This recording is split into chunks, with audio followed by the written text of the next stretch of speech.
और ये वो पोर्शन है जहां से डेफिनेशंस भी आने वाली हैं, जहां से वन मार्कर भी आने वाला है, जहां से न्यूमेरिकल्स भी आने वाले हैं, और इसके बाद चंक 2 में मैंने वो पोर्शन डाला है जो कि कम कम मेहनत में ज्यादा मार्क्स दिलाने वाला है। ये चीज आपको कोई और करने को नहीं बोलेगा, बट ये बहुत छोटी सी चीज है जो कि आपके मार्क्स इंश्योर करा देने वाली है। और आज से अगर मैं देखूं तो अगर तुम डेली की डेली 2 से 3 घंटा भी दे रहे हो तो तुम ये 10 तारीख तक तीनों चैप्टर कंप्लीट कर लोगे। क्लास 12 फिजिक्स के अंदर तूने एक शब्द भी ना पढ़ रखा हो, पर तू क्लास 12 फिजिक्स के बोर्ड एग्जाम में 70 आउट ऑफ 70 मार्क्स स्कोर करेगा। और ये चीज मैं इतने ज्यादा कॉन्फिडेंस से इसलिए कह पा रहा हूं क्योंकि आज इस वीडियो के अंदर मैंने करा है क्लास 12 के पूरे सिलेबस का इतना डिटेल्ड ब्रेकडाउन जो पूरे यूट्यूब पर तुझे कहीं नहीं मिलेगा। और इस डिटेल्ड ब्रेकडाउन का यूज करके जब तू अपने सिलेबस को कंप्लीट करेगा कि भैया कहां पे डेरिवेशन पे फोकस करना है, कहां पे डेफिनेशन पे फोकस करना है, कहां पे न्यूमेरिकल पे फोकस करना है, फिर ये सारी की सारी चीजें कवर कैसे करनी है, इस तरीके से जब हम स्मार्ट वर्क करेंगे तो हम 70 आउट ऑफ 70 भी पहुंच सकते हैं और वर्स्ट केस में 60 प्लस तो जा ही रहे। तो स्टार्ट करते हैं वीडियो को। वीडियो स्टार्ट करने से पहले प्लीज इस चैनल को सब्सक्राइब करके बेल आइकन को प्रेस कर लो। मैं फिर बोल रहा हूं, अगले 40 दिन इस चैनल के ऊपर बहुत सारे फ्री गिफ्ट्स तुम्हारे लिए प्लान्ड है। यहां पर मैं तुम्हें पढ़ाने भी वाला हूं, तुम्हें ऐसी ऐसी चीजें देने वाला हूं जो तुम्हारा बोर्ड एग्जाम के अंदर 95% इंश्योर करा देगी। तो सब्सक्राइब करके बेल आइकन को प्रेस कर लो और इस वीडियो को ध्यान से एंड तक देखना, क्योंकि यहां पर मैंने वो चीजें डाली है ना, वो रिसर्च डाली है जो तुझे पूरे यूट्यूब पर कहीं नहीं मिलेगी। मेरी टीम पूरे 6 से 7 दिन इस चीज को करने के लिए बैठी थी। स्टार्ट करते हैं वीडियो को। पहली चीज क्या है, पहली बात आपको समझ आ रही है कि भाई फिजिक्स के अंदर लास्ट ईयर का अगर हम पेपर हटा दे तो वो एक एक्सेप्शनल पेपर था, बट 10 से 15% पेपर डेरिवेशन से भरा ही होता है। तो डेरिवेशंस को हमें कैसे टैकल करना है इसका एक तरीका मैं आपको बताऊंगा। फिर बहुत सारे स्टूडेंट्स होते हैं वो कहते हैं भैया हमसे फिजिक्स नेचुरली नहीं बनती, तो थ्योरी न्यूमेरिकल्स ये सब हमसे हो नहीं पाते और फिजिक्स समझ ही नहीं आती है। और इन तीनों ही प्रॉब्लम्स के साथ में अगर मैं तेरे को बोल दूं कि तू 30 दिन में फिजिक्स का मास्टर बन जाएगा तो आपको ये बहुत अनरियलिस्टिक या इम्प्रैक्टिकल लगेगा, पर ये चीज हो सकती है। मैंने करी है, बहुत सारे स्टूडेंट्स करते हैं, क्योंकि लास्ट के टाइम में ना आप तेज भाग रहे होते हो, और जब आप तेज भाग रहे होते हो ना, इस समय अगर आपको सही दिशा दिखा दी जाए तो आप बहुत बेहतरीन स्कोर तक पहुंच सकते हैं, अपनी पोटेंशियल को एक्सीड कर सकते हो। स्टार्ट करते हैं। देखो यार, मैंने पूरे फिजिक्स के सिलेबस को 3 चंक्स में ब्रेक डाउन करा है। ठीक है, ये वो चंक्स हैं जो कि डिसाइड कर रहे हैं कि जब आप सिलेबस कंप्लीट करना स्टार्ट करते हो तो ऑब्वियसली आप बहुत तेज चलते हो और लास्ट तक आते आते आप स्लो हो जाते हो, राइट। ये तो एकदम नेचुरली हमारा बॉडी है वो भी ट्रेन आउट हो जाता है। 30 दिन मैं तेरे से मांग रहा हूं, इन 30 दिनों में तू पूरी फिजिक्स कंप्लीट करने वाला है। अब मैं बताता हूं कैसे। देख मेरे भाई, पहला चंक वो है जो कि बड़ा चंक है, जहां पर ज्यादा मार्क्स आने वाले हैं। बड़ा चंक है, न्यूमेरिकल्स है, डेरिवेशन है, डेफिनेशंस है, सब कुछ इंक्लूडेड है। तो इलेक्ट्रोस्टैट्स, करंट, इलेक्ट्रिसिटी, मैग्नेटिज्म, ये वो पोर्शन है जो कि आपको मिला के 27 नंबर देने वाला है मोटा मोटा। और ये वो पोर्शन है जहां से डेफिनेशंस भी आने वाली हैं, जहां से वन मार्कर भी आने वाला है, जहां से न्यूमेरिकल्स भी आने वाले हैं, और जहां से आपको डेरिवेशंस भी देखने को मिलने वाली है। तो यहां से आपको सब कुछ देखने को मिलेगा। तो ये वाला पोर्शन अगर आप पहले कर लोगे, और ये सबसे ज्यादा टाइम भी लेने वाला है, तो ये वाली चीज अगर आप पहले कंप्लीट कर लेते हो तो आप बहुत अच्छा स्टार्ट दे चुके हो ऑलरेडी अपने सिलेबस को। और इसके बाद चंक 2 में मैंने वो पोर्शन डाला है जो कि कम कम मेहनत में ज्यादा मार्क्स दिलाने वाला है। For example modern physics, semiconductors, ज्यादा मेहनत नहीं लगेगी, 19 मार्क्स आपको मिलने वाले हैं। न्यूमेरिकल और थ्योरी ही यहाँ पर ज्यादा इंपॉर्टेंट होती है। और इसके साथ में दूसरे चंक में मैंने ऑप्टिक्स डाला है। ऑप्टिक्स के अंदर डेरिवेशंस इंक्लूडेड हैं, यस, बट यहाँ पर भी न्यूमेरिकल्स काफी अच्छे आते हैं और इजी आते हैं। तो ये 14 मार्क्स भी कोई बहुत ज्यादा टफ नहीं है। हाँ, बच्चे मेरे से कह सकते हैं भैया ऑप्टिक्स तो टफ चैप्टर है, हमको समझ नहीं आता। भाई जब तुम मेरे से पढ़ोगे तुम्हें सब समझ में आ जाएगा, ये कोई बहुत टफ चैप्टर नहीं है। ठीक है, इसके बाद चंक 3 में मैंने डाला ईएम वेव्स और ईएमआईएस। ये तो बहुत ही लड्डू चैप्टर्स हैं दोनों ही, और ये 10 मार्क्स आपके बहुत आराम से इंश्योर करा देंगे। तो इस तरीके से हम चलने वाले हैं कि जब अगर हम चंक 1 कंप्लीट कर लें, चंक 2 कंप्लीट कर लें, तो 60 मार्क्स तो हमारे यहीं पर इंश्योर हो जाने वाले हैं। और ये तो वैसे भी आसान से चैप्टर्स हैं। ठीक है, अब स्टार्ट करते हैं। देखो पहली चीज क्या है, अगर हम चंक 1 की बात करने वाले हैं तो इस समय बहुत सारे बच्चे अलग अलग चीज यूज कर रहे होंगे। हो सकता है कोई बच्चा पेड बैच में पढ़ रहा हो सकता है कोई बच्चा यूट्यूब पे लेक्चर्स यूज कर रहा हो, बट इस समय आपको एक ही रिसोर्स यूज करना है। वो क्या है भैया, ऐसे वन शॉट्स जहां पर एनसीईआरटी आपको क्लास के अंदर ही करा दी जाए और कंप्लीट थ्योरी विद न्यूमेरिकल्स आपको वहां पर कंप्लीट करा दी जाए। और ऐसी ही एक सीरीज मैं इस चैनल के ऊपर बिल्कुल फ्री में चला रहा हूं, जिसका ऑलरेडी पहला लेक्चर आ चुका है। और मैं ये पूरी की पूरी सीरीज आपकी 30th से पहले, 30th जैन से पहले कंप्लीट कर देने वाला हूं। और ये पूरा का पूरा सिलेबस भी का भी जो मैंने शेड्यूल बनाया है वो 30 जैन के हिसाब से बनाया है। तो इसलिए मैं आपको बोल रहा हूं कि प्लीज सब्सक्राइब करके बेल आइकन को प्रेस करके रखो, ये लेक्चर्स मिस नहीं होने चाहिए। और ये मैं इतने डिटेल में कंप्लीट कर रहा हूं ना कि अगर आपने इसको अच्छी तरीके से देख लिया तो आपको इसके अलावा थ्योरी में कुछ और यूज करने की जरूरत ही नहीं है। और वो भी कम समय में। मैं 4 घंटे नहीं लेने वाला, मैं 2 घंटे लूंगा खाली, बट मैं 2 घंटे में एक एक मिनट को यूजफुल बनाने की कोशिश करूंगा ताकि तुम अपना टाइम बचा सको और उसको आगे लगा सको। तो तुमने वन शॉट देख लिया, ये तो शुरुआत है खाली सिलेबस कंप्लीट करने की। तो मैं यहाँ पे मान ले रहा हूँ कि तुम्हें 3 घंटे लगे वन शॉट देखने में। ठीक है, तुमने 3 घंटे वन शॉट देखने को दिए। इसके बाद तुम्हें तुरंत एनसीईआरटी में जाना है और एनसीईआरटी में जाते डेफिनेशन मार्क करनी है। ये चीज आपको कोई और करने को नहीं बोलेगा, बट ये बहुत छोटी सी चीज है जो कि आपके मार्क्स इंश्योर करा देने वाली है। देखो भाई, छोटी छोटी डेफिनेशंस होती है, एग्जाम में पूछी जाती है। जैसे अगर हम इलेक्ट्रोस्टैट सीखेंगे, पहला चैप्टर आता है इलेक्ट्रिक चार्जेस एंड फील्ड्स, उसके अंदर वेक्टर फॉर्म होता है कूलम्स लॉ का, पूछा जाता है। जब आप एनसीईआरटी में इसको मार्क कर लोगे, एनसीईआरटी में एक बार इसको एग्जाम से पहले देखकर चले जाओगे, ठीक है, तो आपको ध्यान रहता है कि एग्जैक्ट वर्ड्स क्या थे, और अगर आपने वो चीज कोट कर दी ना, तो भाई एग्जामिनर खुश हो जाता है, फ्री में नंबर मिल जाते हैं आपको, ठीक है। इसके साथ में जैसे ही आपका चैप्टर कंप्लीट हुआ, भाई एनसीईआरटी तो क्लास में करा दी गई, वो क्वेश्चंस आप खुद से अटेम्प्ट भी करोगे।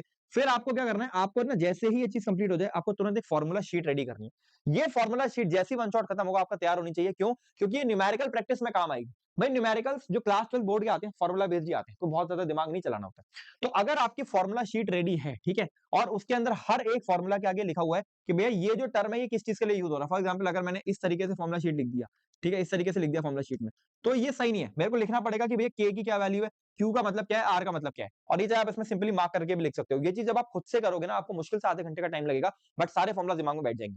क्योंकि यहाँ पर फॉर्मुलास इस चंक में देखोगे यार, इस चंक में हम नजर डालो, इस चंक में फॉर्मुलाज हैं भी ज्यादा, ठीक है, इस चंक में फॉर्मुलाज हैं भी ज्यादा, ठीक है। इसके साथ में आपने क्या करना है, आपने डेरिवेशन की एक शीट रेडी करनी है। अब आप कहोगे भाई कितना काम करा रहे हो आप हमसे, देखो ये शीट आपकी क्लास में रेडी हो जाएगी। जब को मैं आपको क्लास में, जैसे मैंने वन शॉट के अंदर क्लास में डेरिवेशन कराया था, डाइपोलर डेरिवेशन जैसे मैंने कराया, तो ये डेरिवेशन आप क्लास में बैठकर ही अपनी एक डिफरेंट शीट में रेडी कर लो, या अपने नोट्स में कहीं पे ऐड कर लो। कैसे ऐड करोगे? पहली चीज आपको लिखना है कि क्या क्या आपने कंसीडर करा है। फॉर एग्जांपल अगर मैं डाइपोल का अगर डेरिवेशन करा रहा हूं, तो आपको लिखना होगा कि भैया हमने एक डाइपोल कंसीडर करा है जिसमें Q1 Q2 चार्ज है, लिखना होगा इंग्लिश में, ठीक है, और ए और बी पॉइंट पर रखे हुए हैं, दोनों के बीच में डिस्टेंस है आर, ठीक है। तो ऐसे आपको ये चीज कंसीडर जो आपने करी है वो लिखनी पड़ेगी। इसके बाद आपने बनाना है डायग्राम, ठीक है, ये भी सबसे ज्यादा इंपॉर्टेंट है। और फिर उसके बाद आपने पूरा डेरिवेशन करना है। डेरिवेशन 10-12 स्टेप्स में, मैक्सिमम 8-10 स्टेप्स में कंप्लीट कर दो, ठीक है, ताकि ऐसा ना लगे एग्जामिनर को कि भाई ये कुछ ज्यादा ही लंबा खींच रहा है। तो ज्यादा लंबा नहीं खींचने डेरिवेशन, राइट। तो ये 3 स्टेप्स हैं जो डेरिवेशन में पूरा नंबर दिलाएंगे। और इसके बाद जब आपने ये रेडी कर लिया, आपने ये पूरा का पूरा काम रेडी कर लिया, मतलब वन शॉट देखते हुए डेरिवेशन शीट बन गई, वन शॉट देखने के बाद फॉर्मुला शीट बन गई, तुरंत आप न्यूमेरिकल प्रैक्टिस पे चले जाओ, जिसमें आप सबसे पहले तो पीवाईक्यू सॉल्व करोगे, और उसके बाद अगर आपके पास कोई क्वेश्चन बैंक है तो वो आप उठा सकते हो। बट पहले प्रेफरेबल है कि पीवाईक्यूज को सॉल्व करो, ठीक है, पीवाईक्यूज को सॉल्व करो। और इतना सब कर लेने के बाद एक रिवीजन दे देना जैसे पूरा चैप्टर कंप्लीट हो जाए। तो वन शॉट देखा, देखते ही तुरंत फॉर्मुला शीट बना ली, डेरिवेशन शीट बनाई, डेफिनेशंस मार्क करी, और डेरिवेशंस को इस तरीके से लिखा ताकि आप एग्जाम के टाइम में जब ये चीज रिवाइज करने जाओगे तो आराम से रिवाइज कर सको, और पास्ट ईयर क्वेश्चंस को अच्छी तरीके से कर लिया। और ये चीज 10 जनवरी तक आप कंप्लीट कर सकते हो। भाई एक वन शॉट को करने में और उसका पूरा आफ्टर मैथ करने में, मैं मान ले रहा हूँ कि इसको करने में 5 घंटा लगेगा, 5 से 6 घंटा लगेगा एक चैप्टर में, इसमें 2 चैप्टर है, तो मान लो 12 घंटे इसमें लगेंगे, ठीक है। मैं मान ले रहा हूँ 6 घंटे इसमें लगेंगे, और मैं मान ले रहा हूँ 6 घंटे इसमें लगेंगे, ठीक है। 6 क्या, इसमें भी 2 मान ले रहा हूँ, 12 घंटे मान लो इसमें लग गए, तो 12 6 यानी कितने हो गए, 24 30 घंटे हो गए। और आज से अगर मैं देखूं तो अगर तुम डेली की डेली 2 से 3 घंटा भी दे रहे हो, तो तुम ये 10 तारीख तक की तीनों चैप्टर कंप्लीट कर ले जाओगे, ठीक है। अब मैं बढ़ गया चंक 2 की तरफ, ठीक है। चंक 2 में क्या है भाई, चंक 2 में देखो यार, मॉडर्न फिजिक्स है और सेमीकंडक्टर है, तो ये करने में तो ज्यादा समय वैसे भी नहीं जाने वाला, ठीक है। तो इसको तो आपने करना क्या है, इसको आपने वन शॉट से कंप्लीट कर लेना है, ठीक है, वन शॉट से कंप्लीट कर लेना है, फॉर्मुला शीट वगैरह रेडी कर लेनी है, और न्यूमेरिकल्स को प्रैक्टिस करना है, न्यूमेरिकल्स को प्रैक्टिस करना है, और डेफिनेशंस भी यहाँ पर आपको मार्क कर लेनी है, ठीक है। अब यहाँ पर सबसे इंपॉर्टेंट है फॉर्मुला शीट, और न्यूमेरिकल्स प्रोन एरिया है पूरा का पूरा। न्यूमेरिकल्स प्रोन क्यों बोल रहा हूँ मैं इसको, भाई देखो ये वो एरिया है जहां पर न्यूमेरिकल्स बनने वाले हैं, तो आपने यहाँ पर फॉर्मुला शीट बहुत अच्छी तरीके से तैयार करनी है। ये वाला पोर्शन 20 जनवरी तक बहुत आराम से कंप्लीट हो जाएगा। वन शॉट में अगेन मैं बोल रहा हूँ, मैं खुद इस चैनल के ऊपर वन शॉट डालने वाला हूँ, आप उसको अगर यूज कर लोगे तो वो बहुत डिटेल में आपका सिलेबस कंप्लीशन करा देगा। तो आप उन वन शॉट को यूज करो, क्योंकि कम समय में ज्यादा कंटेंट देने का मैं कोशिश कर रहा हूँ, ठीक है। इसके अलावा चंक 3 की अगर मैं बात करूंगा, ठीक है, चंक 3 हमारा क्या है भाई, चंक 3 देखो ये वाला पार्ट है, ये वाला पार्ट है। इसमें देखो ईएम वेव जो है वो तो निहायत ही आसान चैप्टर है, इसको करने में आपको 1 या 2 दिन जाने वाला है मुश्किल से। अब बचा ईएमआई एसी, अब इसको कंप्लीट करने के लिए आप क्या करोगे, ईएमआई और एसी दो अलग अलग चैप्टर्स हैं, ठीक है। तो चंक 3 के अंदर आपको कुछ नहीं करना, वन शॉट देखो, ठीक है, डेरिवेशन की शीट आप बना लोगे, उसके अंदर कंसीडर, डायग्राम, डेराइव, ये तीनों चीज आपके पास होनी चाहिए, जैसे मैंने चंक 1 में बताई है। और फिर डेफिनेशन आप मार्क कर लोगे वन शॉट के तुरंत बाद, और वन शॉट के तुरंत बाद आप न्यूमेरिकल्स लगाओगे जिसमें पीवाईक्यूज प्रिफर्ड होंगे। अगर आपने इतना काम कर लिया मेरे भाई, ठीक है, तो आपको कोई नहीं रोक रहा 30 जनवरी तक सिलेबस कंप्लीट करने के लिए। अब देखो मैंने इसमें कितना बड़ा कंसीडरेशन दिया है, मैंने ये मान लिया है कि आप चंक 1 जो है वो 10 जनवरी तक कर लोगे। एक बार तो खुद इमेजिन करके देख, एक बार खुद इमेजिन करके देख कि तूने ये 3 बड़े बड़े चैप्टर 10 जनवरी तक निपटा लिए, ठीक है। तो अब तेरे पास 10 से लेके 30 तक बिल्कुल खाली टाइम है। खाली टाइम मतलब ऐसा टाइम है जहां पर तेरे पे प्रेशर नहीं है। क्यों? क्योंकि देखो मॉडर्न फिजिक्स और सेमीकंडक्टर ये कंप्लीट करने में मुश्किल से 3-4 दिन लगेंगे, ठीक है। ये कंप्लीट करने में अब तेरे पास 6 दिन हो जाएंगे करने के लिए, ठीक है। अब ये तो तेरा चल मैं कर रहा 20 तारीख तक हो गया, ठीक। पर ये चैप्टर तो लड्डू से है, इनके लिए क्या 30 तारीख तक खींचोगे? नहीं ना। तो ये मुश्किल से हो सकता है 25 तक ही हो जाए, अगर आप सही प्लान से चल रहे हो। बट अगर आपका प्लान बिगड़ा भी, तो भी आपको ये कोशिश करनी है कि कोई दिक्कत नहीं, मेरा प्लान बिगड़ भी गया, मेरे पास 5 दिन एक्स्ट्रा ही है, क्योंकि ये करने में मुझे बस 5 ही दिन लगेंगे। भैया ने यहाँ पे 20 से 30 का टाइम दिया है, बट करने में 5 ही दिन लगेंगे। ठीक है? तो ये जो मैंने आपको एक्स्ट्रा टाइम यहाँ पर दिया है, इससे आपका शेड्यूल जो है एक सही तरीके से चल पाएगा। बट 2 से 3 घंटा डेली डेली फिजिक्स को आप दोगे, तो आप यहाँ पे बहुत आराम से अपने सिलेबस को कंप्लीट करके 70 आउट ऑफ 70 इंश्योर कर सकते हो। अब 2-3 चीजें आपको और करनी है। पहली चीज देखो, जब आप क्लास में बैठे हो तो या तो नोट्स बना लो जिस तरीके से आपको दिए जा रहे हैं, पीपीटी दी जा रही है, पीपीटी आप डाउनलोड करके रख लो, ठीक है? वो कर सकते हो, ठीक है? डाउनलोड एंड यूज कर सकते हो, या खुद के नोट्स बना सकते हो, राइट? अच्छा, दूसरी चीज, मिस्टेक कॉपी की अगर हम लोग बात करें, एक अलग से आपने मिस्टेक कॉपी जरूर बनानी है, ठीक है? आप पीवाईक्यूज करते हुए कोई गलती कर रहे हो, आप लिखते हुए कोई गलती कर रहे हो, आप कोई भी जगह कोई गलती कर रहे हो, सारे के सारे मिस्टेक्स आपको एक मिस्टेक कॉपी में ऐड करने हैं। सैटरडे संडे बैठ के उसको रिवाइज करना है। भाई ये वो चीजें बता रहा हूं मैं जो टॉपर्स यूज करते हैं, ठीक है? टॉपर्स ऐसे नहीं पढ़ते खाली बस पढ़ के चले गए। अरे अपनी गलतियों को एनालाइज करते हैं, उसको रिड्यूस करने की कोशिश करते हैं, और अगर आपने उन्हें रिड्यूस कर लिया तो आप ऑब्वियसली आप अपने स्कोर को बहुत तेजी से बढ़ाने वाले हो। तो ये चीज बहुत इंपॉर्टेंट है। और अंत में आके देखो, मैं आपको बोलूंगा एनसीईआरटी की बैक एक्सरसाइजेस, ठीक है? अगर आप क्लास में भी बहुत सारा पोर्शन करा दिया जा रहा है, जैसे मैं वन शॉट में बहुत सारा पोर्शन एनसीईआरटी की बैक एक्सरसाइज से करा देता हूँ और पीवाईक्यू भी कराने की कोशिश कर रहा हूँ।